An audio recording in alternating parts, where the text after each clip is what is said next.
বিষ্ণু ইসলাম কতটা রহমতের নবী ছিলেন, ছোট্ট একটা উদাহরণ দিয়ে শেষ করি। বিষ্ণু ইসলাম বলেন, লিকুল্লি নাবিয়িন দাওয়া মুস্তাজাবা। আল্লাহ প্রত্যেকটা নবীকে একটা করে দোয়ায়ে মুস্তাজাবা দিয়েছেন। মানে এমন দোয়া, এই দোয়া করতে দেরি কিন্তু দোয়া কবুল হতে দেরি হয়।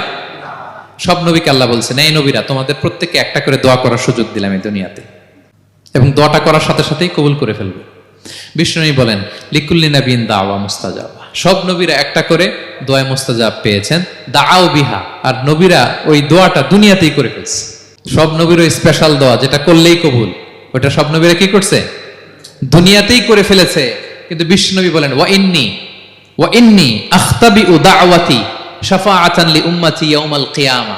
আমি আমার সেই দোয়াটা এই দুনিয়ার বুকে অন্যান্য নবীদের মতো করি নাই। আমার দোয়াটা আমার গুনাহগার উম্মতের জন্য, কিয়ামতের কঠিন দিনে তারা যখন মুসিবতে পড়ে যাবে, ওই মুসিবত থেকে বাঁচার জন্য ওই দোয়াটা আমি আমার উম্মতের জন্য রেখে দিয়েছি। ওয়া ইন্নী আখতাবিউ দাওয়াতি শাফাআতান লি উম্মতি ইয়াউমাল কিয়ামা।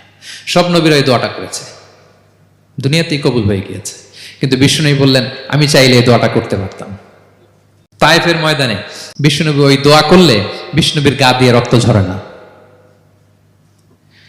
কুরাইশদের সাথে বিষ্ণুনবীর 3 বছর জেল খাটা লাগে না।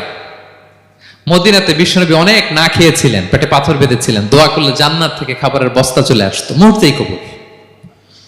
জীবনের কোনো কঠিন পরিস্থিতিতে বিষ্ণুনবী এই দোয়াটা করে নাই। বিষ্ণু বলেন, আমি আমার এই দোয়াটা স্পেশালি আমার গুনাহগার উম্মতের জন্য রেখে দিয়েছি। কিয়ামতের কঠিন ময়দানে আমার গুনাহগার উম্মত যখন বিপদে পড়ে যাবে, তাদেরকে ওই বিপদ থেকে বাঁচানোর জন্য ওই দোয়াটা আমি প্রিজার্ভ করে দিয়েছি। বিষ্ণু ইসলাম আমার জন্য এই দোয়াটা রেখে দিয়েছেন।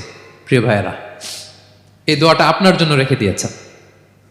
বিষ্ণু নবী দোয়াটা আমাদের জন্য রেখে দিয়েছেন। চাইলে এই দুনিয়াতে এই দোয়াটা করতে পারতেন, করেন নাই।